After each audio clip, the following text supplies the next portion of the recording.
जय श्री कृष्ण प्रिय श्रोताओं, हर हर महादेव। आप सभी का आपके अपने चैनल शिव साधना स्पार्क में बहुत बहुत स्वागत है। आज इस वीडियो में हम सावन मास अध्याय तीसरा रसपान करेंगे।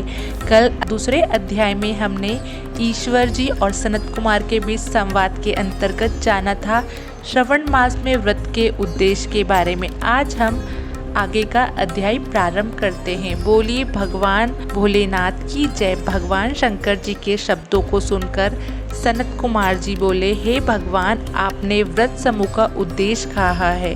हे स्वामी, इससे मेरी तृप्ति नहीं हुई, अतः आपसे हाथ जोड़कर निवेदन है कि आप इसे विस्तार पूर्वक एक एक कर कहे। हे देव, आप ऐसा खोलकर समझाइए कि जिसे सुनकर मैं धन्य हो जाऊं, कृत्य हो जाऊं। इस पर सुरेश्वर ने सनत कुमार से कहा, हे योगीश, जो विद्वान श्रावण मास को नक्त व्रत करके व्यतीत करता है। नक्त व्रत एक प्रकार का व्रत होता है जिसमें दिन के समय बिल्कुल भोजन नहीं किया जाता, केवल रात को तारा देखकर भोजन किया जाता है। वह 12 मासों में नक्त व्रत का फल भोगता है। दिन की समाप्ति के 3 घटी पूर्व रात्रि भोजन नक्त व्रत के नाम से जाना जाता है। इस नक्त भोजन में सूर्य अस्त के पहले 3 घंटे के समय को त्याग कर अविष्ट समय लिया है। सूर्य अस्त के पहले 3 घंटों को संध्या काल कहा जाता है। आहार, मैथुन, निद्रा तथा स्वाध्याय, इन चारों कार्यों का सायकाल में बिल्कुल नहीं करना चाहिए। अब मैं गृहस्थ एवं सन्यासी के भेद से 2 प्रकार के नक्त भोजन की अवस्था तुमसे कहता हूँ, ध्यानपूर्वक सुनिए। जब सूर्य नारायण के मंद हो जाने पर अपने शरीर की छाया दुगनी हो जाए, उस समय सन्यासी के लिए नक्त भोजन व्रत कहा गया है। शास्त्रों में गृहस्थ के लिए नक्षत्र उदय होने पर रात की किए जाने वाले भोजन को नक्त भोजन व्रत बतलाया है। यह तो रहा गृहस्थ के लिए। अब शास्त्रों ने जो कुछ सन्यासियों के लिए कहा है, वह अवस्था मुझसे सुनो। रात्रिकालीन में निषिद्ध हो जाने से दिन के अष्टम भाग में भोजन का विधान है।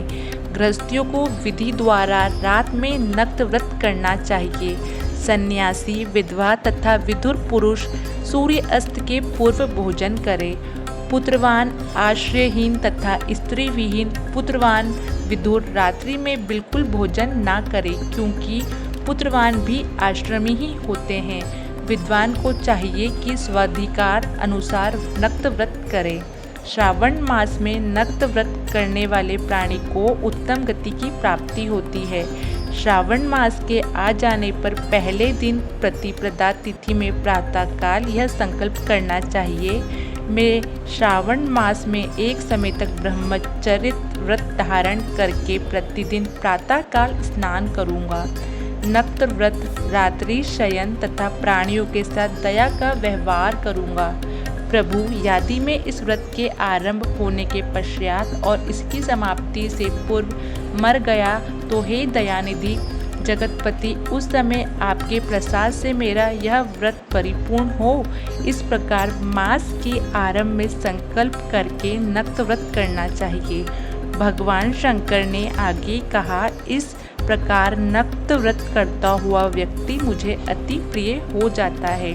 अति रुद्र से ब्राह्मण द्वारा यह स्वयं रुद्र का 1 मास तक जो अभिषेक करता है, हे ब्राह्मण, उस घर पर मैं अत्यधिक प्रसन्न होता हूँ, क्योंकि जैसे कि तुम जानते हो कि मुझे जलाधार अति प्रिय है। यह रुद्र का हवन करे, क्योंकि वह मुझ में प्रीति वाला है। इस मास में जो प्राणी अधिक स्वादिष्ट भोजन या उपयोग की जो वस्तु हो, उसे संकल्प द्वारा ब्राह्मण को देकर उसका त्याग करे, वह मुझे बहुत प्रिय है। हे ऋषिराज, अब मैं तुमसे उत्तम लक्ष्य पूजा की विधि कहता हूँ, सुनो। लक्ष्मी की प्राप्ति की इच्छा वाले मनुष्य को बिलपत्रों से, शांति की कामना वाले को दुरों से तथा आयु की इच्छा वाले प्राणी को चंपा पुष्पों से भगवान श्रीहरि की पूजन करना चाहिए। जो प्राणी विद्या प्राप्ति की इच्छा रखता हो, उसे मल्लिका तथा चमेली के पुष्पों से अर्चन करना चाहिए। तुलसी दलों से भगवान सदाशिव और भगवान श्री विष्णु प्रसन्न होते हैं। जिस मनुष्य को पुत्र प्राप्ति की इच्छा हो उसे कटेरी के पुष्पों से पूजन करना चाहिए। दुःस्वप्न जिसे दिखाई देते हो तो उनके नाश के लिए उत्तम ध्यान से अर्चन करना चाहिए। देव के सामने रंगबली, पद्मा, स्वास्तिक और चक्र आदि बनाकर विभु का अर्चन करें। मनुष्य को संपूर्ण कामनाओं की सिद्धि के लिए सब पुष्प से अर्चन करना चाहिए। यदि प्राणी लक्ष्मी पूजा करता है तो भगवान सदाशिव प्रसन्न हो जाते हैं। अंत में उद्यापन करना चाहिए। मंडप बनवाकर उसके तीसरे भाग में वेदी बनानी चाहिए। पुण्य हवाचन करके आचार्य का वरण करना चाहिए। मंडप में प्रविष्ट होकर रात्रि में गाना बजाना करना चाहिए तथा वेद पाठ से जागरण करना चाहिए। वेदी पर उत्तम चतुर्लिंगोत्भद्र बनाकर उसके मध्य में चावल से सुंदर कैलाश बनाना चाहिए। उस वेदी में यथास्थान खूब चमकीला तांबे का कलश स्थापन करना चाहिए। उसमें पंच पल्लव तथा सूक्ष्म वस्त्र रखना चाहिए।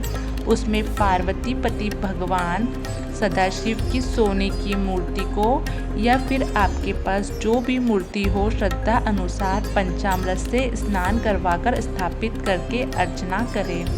नैवेद्य युक्त धूप, दीप, गीत, वाद्य, नृत्य तथा वेद शास्त्र पुराण द्वारा रात में जागरण और प्रातःकाल स्नान करना चाहिए। पवित्र शास्त्रोक्त विधि से वेदी बनानी चाहिए। तिल, घृत, पायस, मूल मंत्र, गायत्री, शिव सहस्त्रनाम से हवन करना चाहिए। फिर हवन पूर्ण आहुति कर देनी चाहिए। प्रातः वस्त्र, अलंकार, भूषण से आचार्य का अर्चन करना चाहिए। ब्राह्मणों को पूजन करके उनको दक्षिणा देनी चाहिए। जिन मंत्रों से उमापति की लक्ष्य पूजा की जाती है उस चीज का दान करना चाहिए। सोने की मूर्ति बनवाकर भगवान श्री सदाशिव को अर्पण करनी चाहिए। यदि 1 मास तक दीप जलाया हो तो उस दीप को दान देना चाहिए। संपूर्ण इच्छा की पूर्ति के लिए सोने की बाती, चांदी का दीप बनाकर गोघृत से संयुक्त करना चाहिए। देवता से क्षमा प्रार्थना करने के बाद ब्राह्मण को भोजन कराना चाहिए। हे मुनिश्रेष्ठ, इस प्रकार जो मेरा पूजन करता है उस पर मैं अति प्रसन्न होता हूँ। यदि श्रावण मास में यह कार्य किए जाए तो इनके करने से अनंत फल की प्राप्ति होती है।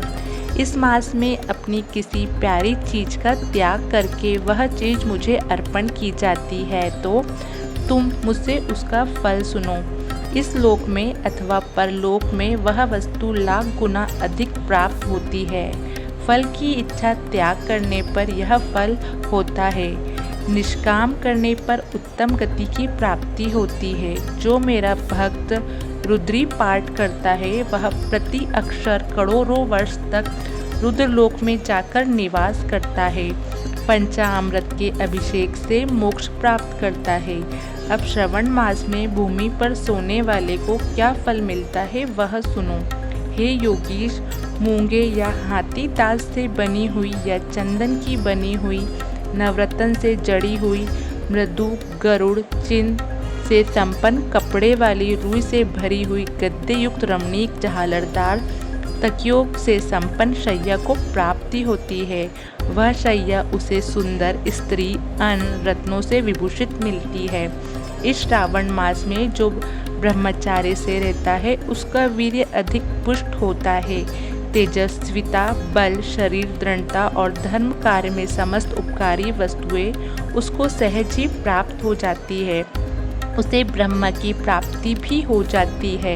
यही नहीं, निष्काम पूजन करने वाले को स्वर्ग में अप्सरा की प्राप्ति होती है। और जो इस मास में मौन व्रत धारण करता है वह श्रेष्ठ वक्ता हो जाता है।